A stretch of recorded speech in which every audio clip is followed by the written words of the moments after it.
Alors, merci de l'invitation. Ça a l'air très visionnaire comme ça d'avoir fondé une entreprise en 93 pour travailler en efficacité énergétique. La vérité, c'était la naïveté de la jeunesse et c'était aussi le désespoir de ne pas pouvoir se trouver d'emploi. Très heureux d'être ici aujourd'hui. Merci de l'invitation. Écosystème opère depuis une vingtaine d'années dans ce qu'on appelle en anglais des Deep Energy Retrofit ou des améliorations en profondeur des bâtiments existants. On opère au Canada et aux États-Unis, ce qui nous donne quand même l'opportunité de voir toutes sortes de pratiques en Amérique du Nord. Et ça me fait plaisir de partager avec vous nos apprentissages à travers ces 20 ans d'expérience sur le terrain, évidemment très spécifiques au domaine des bâtiments. C'est vraiment excitant d'être ici aujourd'hui puis d'entendre tous les experts parler. Ça me fait moi-même me questionner sur mon expertise, mais je ferai ça tous les vendredis. Je trouve qu'il y a plein d'idées fascinantes. J'espère qu'on va pouvoir mettre ça en action. J'ai une recommandation majeure, moi, aujourd'hui. Mais d'abord, je voudrais commencer en disant que les constats qui ont été présentés dans le sommaire de préparatoire pour la rencontre d'aujourd'hui, on est tous d'accord avec ça. Trop de programmes, peu de pérennité, on a besoin des choses axées sur le long terme, beaucoup de résistance au changement, grand potentiel. On accroche beaucoup, nous, sur le grand potentiel. Dans mon domaine, écosystème, ses compétiteurs, notamment au Québec, on réalise souvent des projets dans lesquels on fait 25 à 45 % d'économie. Il y a quelques années, on a fait un projet au Biodôme de Montréal. Un bâtiment que tout le monde dirait, on ne peut pas faire d'efficacité énergétique dans ça, c'est des fenêtres partout au plafond, c'est sûr que ça va consommer beaucoup, on a des pingouins à refroidir, on a des oiseaux à chauffer. Croyez-le ou non, après le projet, on a réduit la facture de 50 %.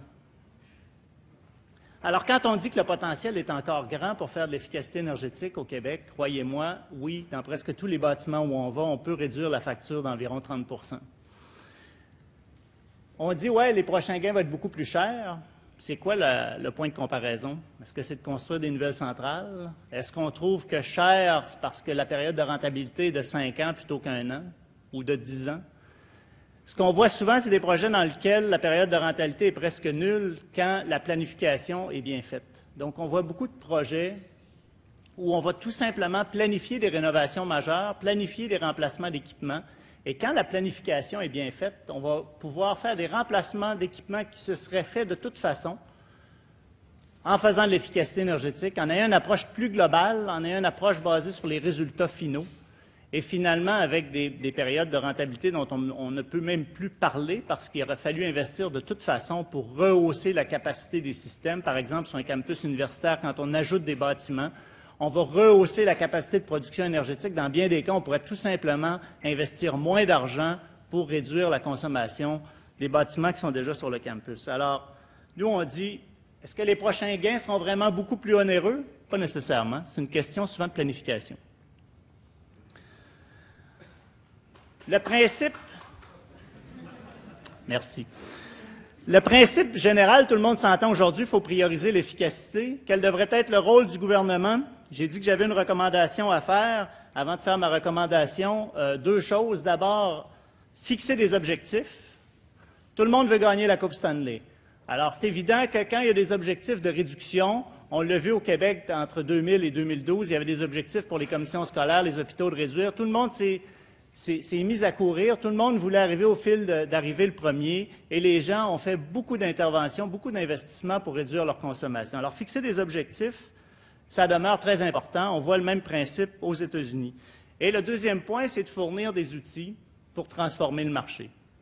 Les outils pour transformer le marché, nous, on n'est pas des experts dans ça, pour la plupart des outils, parce que ça touche la réglementation, ça touche les certificats de bâtiments pour témoigner de la performance énergétique. Plein d'experts en ont parlé aujourd'hui. L'Agence internationale sur l'énergie a formulé 5 recommandations pour améliorer la performance des bâtiments. Donc, code du bâtiment, viser le net zéro, améliorer l'efficacité des bâtiments existants, étiquettes et certificats sur les bâtiments. Et tout ça, on est d'accord avec ça. Le 5e point que l'Agence prétend, c'est qu'il faut améliorer la performance des systèmes et des composantes. C'est vrai aussi. Eux proposent de faire de la législation, alors de dire aux ingénieurs et aux architectes comment installer des fenêtres, comment installer des systèmes de ventilation et comment installer des climatiseurs. Et c'est là notre grande recommandation. Nous, on juge que les ingénieurs et les architectes sont très compétents. Mais souvent, le problème, c'est qu'on ne leur donne pas les bons objectifs. Souvent, les professionnels sont payés en pourcentage des coûts de projet. Les entrepreneurs qui sont sur le terrain sont choisis parce qu'ils sont le plus bas soumissionnaire. Et tout ça, ça cause un très grand manque d'alignement dans le domaine de la construction. Le propriétaire vise un bâtiment performant, mais il est le seul à le faire parce que tous les autres sont alignés sur des objectifs de rentabilité différents. Pour que le professionnel fasse de l'argent, il doit réduire ses heures de conception et il doit donc simplifier la conception. Rocky Mountain Institute aux États-Unis et aussi le American Institute of Architects disent qu'il faut arrêter de payer les professionnels pour dépenser, il faut les payer pour sauver. Et si on réussit à aligner la performance avec les intérêts économiques des différents acteurs dans le bâtiment, on va pouvoir, à des coûts inférieurs, construire des bâtiments qui seront beaucoup plus performants. On a au Québec un modèle qui est unique en Amérique du Nord, qui s'appelle le modèle ESE, Entreprise de services écoénergétiques. C'est à peu de choses près ce que nous faisons. Il y a une exception dans la loi sur les organismes publics qui dit que si un organisme public veut faire des interventions d'économie d'énergie dans son bâtiment, elle va choisir une entreprise qui sera responsable de la conception et de la construction en fonction de la plus grande valeur créée à long terme. Alors, on ne choisit pas l'ingénieur au décret, on ne choisit pas l'ingénieur plus bas soumissionnaire, on ne choisit pas non plus l'entrepreneur qui est le plus bas soumissionnaire. Mais on va demander aux entreprises de s'engager sur un projet le plus performant possible et de garantir la valeur actuelle nette. Donc, de garantir qu'à long terme, l'entreprise va pouvoir faire une intervention intelligente qui réduit les coûts de construction et qui augmente l'économie d'énergie. Qu'est-ce qu'on fait avec ce modèle-là au Québec? On aligne parfaitement l'intérêt du secteur privé avec l'intérêt du donneur d'ouvrage public. Et on pense que ce modèle-là pourrait s'appliquer de façon beaucoup plus large. On n'est pas les seuls à le dire. Encore une fois, American Institute of Architects aux États-Unis prétendent, avec la méthode IPD, Integrated Project Delivery, qu'on peut grandement aligner les intérêts des différents acteurs pour livrer des meilleurs projets. Et présentement, alors qu'on est probablement à l'aube de changer certaines pratiques dans le monde de la construction, pourquoi ne pas étudier plus sérieusement l'option d'aligner les intérêts des différents partenaires lors de la construction ou de la rénovation majeure d'un immeuble? C'est là notre principale recommandation. Tout le monde me demande toujours mon avis sur les subventions parce qu'évidemment, comme disait Pierre Langlois tout à l'heure, les entreprises qui travaillent en économie d'énergie vivent beaucoup de subventions.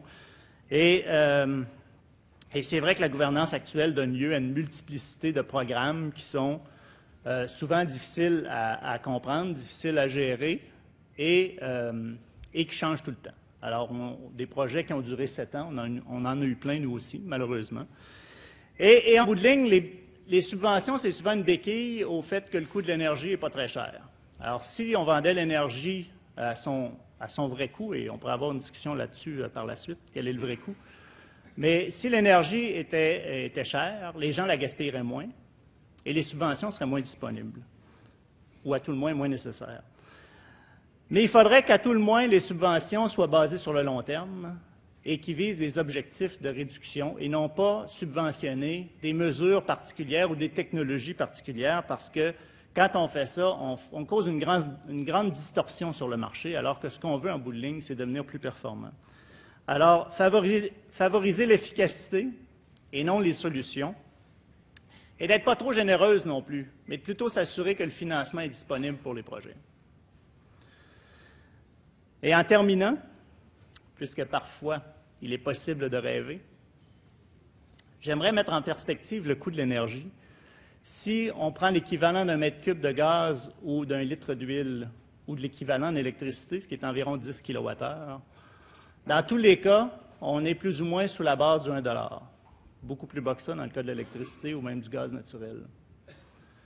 L'eau, le lait, le Pepsi, le Red Bull sont tous en haut de 2 $ le litre, plus ou moins. Et il y a certains marathoniens qui vont finir le dernier 10 km de leur effort en prenant un Coke ou un Pepsi ou un Red Bull. Essayez de faire 10 km avec un Red Bull dans votre voiture. Vous allez voir, ça ne va pas très loin. Le contenu énergétique de tous ces liquides-là n'a rien à voir avec le contenu énergétique du pétrole ou encore du gaz naturel ou de 10 kWh d'électricité. Et pourtant, dès que le pétrole devient plus cher qu'1 $ le litre, c'est un scandale.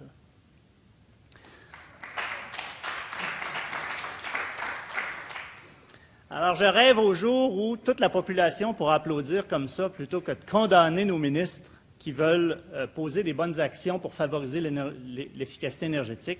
Une de ces bonnes actions-là serait justement d'augmenter les tarifs, de séparer la politique, le pouvoir politique d'Hydro-Québec pour faire d'Hydro-Québec une machine d'exportation qui pourra profiter du contexte actuel d'énergie verte. On a au Québec de l'éolien, on a de l'hydro, on est chanceux, on a tout ça, on pourrait l'exporter et créer de la richesse au Québec.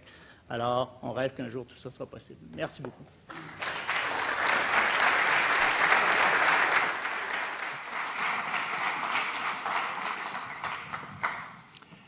Merci beaucoup, M. Rochette.